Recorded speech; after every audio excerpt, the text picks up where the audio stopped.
Olá pessoal, nesse vídeo eu vou falar um pouco sobre este livro aqui, Em Busca de Paulo, do John Dominic Crossan e do Jonathan Reed.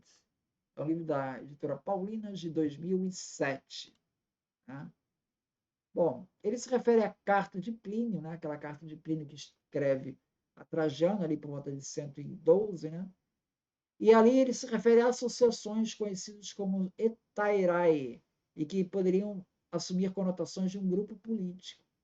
Plínio, em outra carta a Trajano, ele se refere às associações de bombeiros, como hetairai, em referência às associações de ofícios. Tais associações poderiam ser corporações profissionais, sociedades funerárias, sociedades religiosas ou uma mistura das três funções. Essas associações, as de cristãos, né, ao afastarem seguidores dos templos pagãos, provocam queixas dos comerciantes que comércio de oferendas pagãs. Né? Atos 16 também se refere a essa queixa dos pagãos endereçada contra Paulo. Trajano, em sua carta a Plínio, ele nega a permissão para a criação de uma brigada de combate ao fogo, né, dos bombeiros, pelo risco que tais associações poderiam representar como focos de insurreição política. Ele diz assim: quando as pessoas se reúnem com propósitos comuns, não importando o nome que lhe demos nem as razões que possam ter, logo transforma essa reunião em clube político. A melhor política será providenciar equipamentos necessários para apagar o fogo e instruir aos proprietários a usá-los, pedindo ajuda de outros se acharem necessário. Plínio destaca que a aplicação das recomendações de Trajano ao proibir essas associações, que também eram chamadas de colégia, né, teve o efeito pretendido de suprimi-las em uma extensão significativa. Então, parte dessa perseguição e proibição, né, da atividade dos cristãos está embutida aí dentro dessa proibição das atividades dos colégia em geral, associações em geral. Elas não eram permitidas, porque imaginava-se que dali podia surgir um foco de insurreição política, como já no passado alguns imperadores foram assassinados com a participação de membros dessas associações. Né? Então havia ali um certo temor, não específico quanto ao cristianismo, mas quanto a essas associações. E isso está evidente na carta ali do Trajano.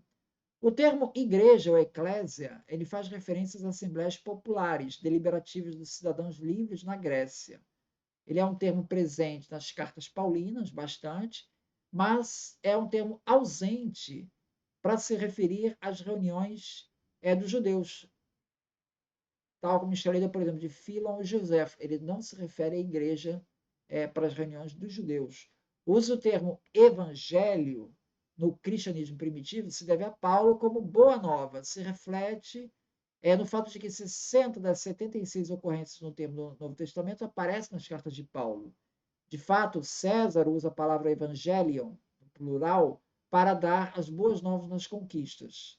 Segundo uma inscrição encontrada em Priene, posto que a providência divinamente determinou a nossa existência, dedicou sua energia e zelo para trazer à vida o mais perfeito bem em Augusto, a quem planificou com virtudes para o exercício da humanidade, estabelecendo sobre nós, nossos descendentes, como Salvador.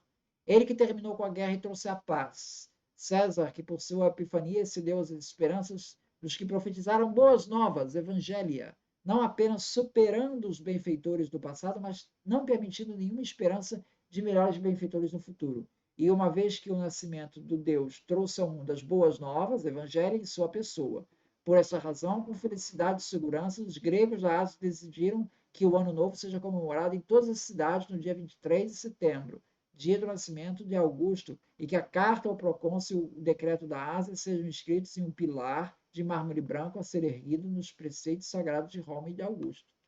Então, aqui ele faz referência ao Evangelho e faz referência ao nascimento aí do imperador, 23 de setembro. Né?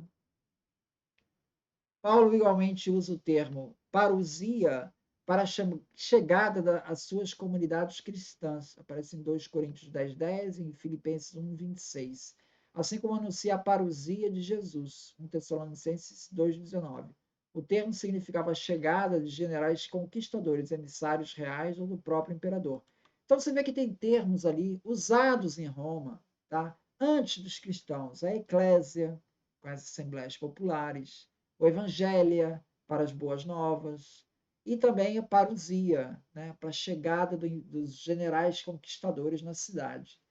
Então, são termos que eram usados entre os romanos e que acabaram apropriados pelos cristãos. Né? Em uma sinagoga encontrada em Delos, no tempo de Paulo, encontra-se uma inscrição onde se lê Theos Upsistos, Deus muito mais, Deus mais alto, Deus altíssimo, para se distinguir dos demais cultos pagãos. Em um papiro egípcio da primeira metade do século I, preserva os estatutos de um grupo da cidade de Filadélfia conhecido como a Associação de Zeus Ipsistos, Deus Altíssimo.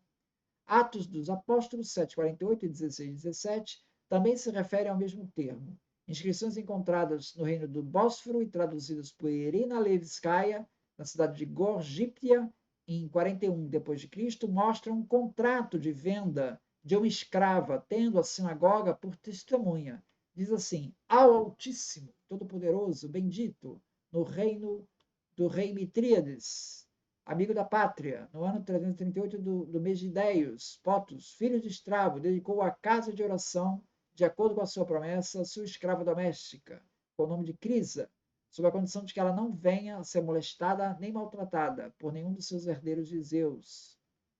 Então, a abertura da carta se refere ao Altíssimo. Né? Ela menciona o Deus Altíssimo, Todo-Poderoso e Bendito. Essa é uma fórmula, Deus Todo-Poderoso, Altíssimo, Todo-Poderoso, Bendito, é uma fórmula muito comum, caracteristicamente judaica. Então, essa referência que vai aparecer aí nos textos do Novo Testamento, ela é extraída do ambiente judaico e também aparece lá entre os pagãos, né?